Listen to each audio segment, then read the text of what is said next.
जिला पलवल में पुलिस कप्तान के खिलाफ वकीलों का प्रदर्शन लगातार जारी है। बता दें कि वकीलों ने कोर्ट बंद का आदेश भी पारित कर दिया है।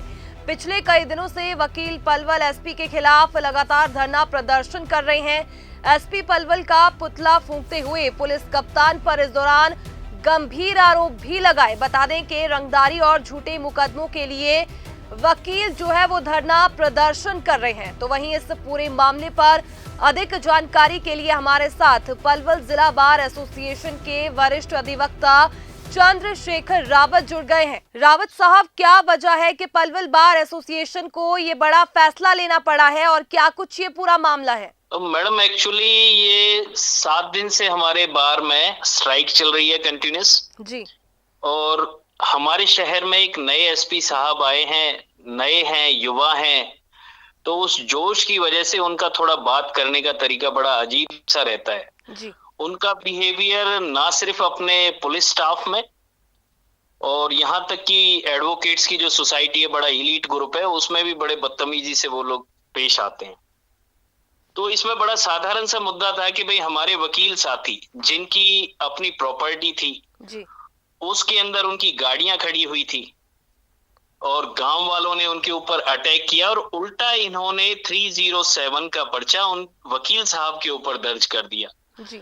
अब इन एसपी साहब को समझाए कौन कि आपने आईपीएस का टेस्ट तो क्लियर कर लिया, पर सामाजिक मुद्दों को निपटाने के लिए आपसी भाईचारा भी देखना पड़ता है। यहाँ पे उन्हें कम से कम कानून की भाषा भी देखनी चाहिए कि 307 अप्लाई कहाँ होगी। मैं अपना सेल्फ डिफेंस करने का अधिकारी भी नहीं रहा कि आज तो यहाँ तो वकील जो न्याय प्रणाली को ठीक रखने के लिए, बार और बेंच का रिलेशन मैनेज करने के लिए बड़ी लड़ाई लड़ते रहते हैं, आज वकीलों को भी सफर होना पड़े तो ये बड़ी ट्रेजिक सी बात है। एसपी साहब को यहाँ बहुत समझना पड़ेगा। आज 7वां दिन स्ट्राइक का है और कंटिन्यूस ये स्ट्राइक रहेगी जब तक यहाँ के एसपी साहब समझ नहीं पाएंगे। जी, कहीं ना कहीं आप पुलिस पर दबाव बनाने की कोशिश में तो नहीं है? नहीं, पुलिस पे दबाव बनाने का हमारा कभी से नहीं रहा। अदरवाइज कोर्ट के अंदर रोजाना पुलिस को आना जाना रहता है, हमारे उनसे बड़े अच्छे संबंध रहते हैं। पर यहाँ पे एसपी साहब का मैं ये कहूंगा कि वो कुछ समझ नहीं पा रहे हैं इस केस को। एक पोजीशन जो मेरा पोजीशन है, मेरी गाड़ियों को कोई मेरे घर में आके तोड़ेगा तो क्या मैं अपना डिफेंस नहीं कर सकता? ये मेरा एसपी साहब से सीधा सा सवाल है और इसका जवाब या तो वो हमारे यहाँ आके दे दें, कोर्ट के अंदर आके दे दें। उनके पास कोई जवाब ही नहीं है। उल्टा उन्होंने एक दूसरी पार्टी को बरगला कर भी अपने ऑफिस के बाहर ही बिठा दिया है कि भाई तुम भी स्ट्राइक कर दीजिए। जी। क्या लग रहा है सर, पूरे जो बार एसोसिएशन है वो एसपी पलवल को ही क्यों टारगेट कर रहा है? नहीं, एसपी पलवल ने पर्चा दर्ज कराया तो मैडम एसपी से ही तो हम बात करेंगे कि एसपी साहब इसको बड़े ढंग से मुद्दे को देखें, सोचें, समझें। इनसे रंगदारी तक के तो चीजें संभल नहीं पा रही हैं हरियाणा के अंदर। पूरे पलवल के अंदर अब तक कम से कम 6 ऐसे केस आ चुके हैं जहां करोड़ों रुपए की फिरौतियां मांगी जाती है। अभी एक हमारे वकील साहब हैं गौरव तेवतिया जी, वहां पे सीधा फायरिंग हुआ और अगले इनको सूझता ही नहीं है कि वहां 307 नहीं लगाया, जहां सीधा मेरी कुर्सी पे फायरिंग हो रहा है वहां इन्हें 307 नहीं दिखता, अटेम्प्ट टू मर्डर नहीं दिखता।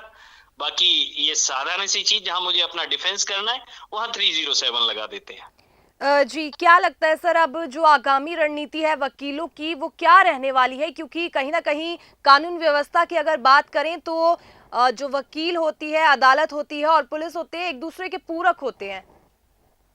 बिल्कुल पूरक होते हैं और यही एसपी साहब को समझ नहीं आ रहा है। ये नया खून शायद उन्हें समझने नहीं दे रहा है।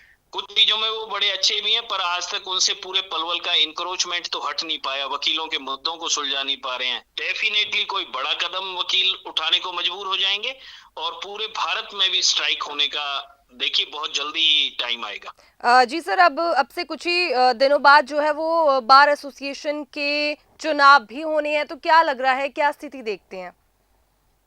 चुनाव होंगे, अपने वक्त से होंगे जी। तब तक ये पूरा मामला शांत हो पाएगा, क्या लगता है आपको? नहीं, बड़ी सीधी सी मांग है, या तो एसपी साहब इस मुद्दे को बड़ी बारीकी से माइन्यूटली इसको स्टडी करें, केस को स्टडी करें, उनको एसपी साहब को दिख रहा है फायरिंग हुई है। अरे जनाब, फायरिंग अगर वहां पे कोई हुई है, मेरे सेल्फ डिफेंस में फायरिंग हुई है, तो आपको वो नहीं दिखाई देती है?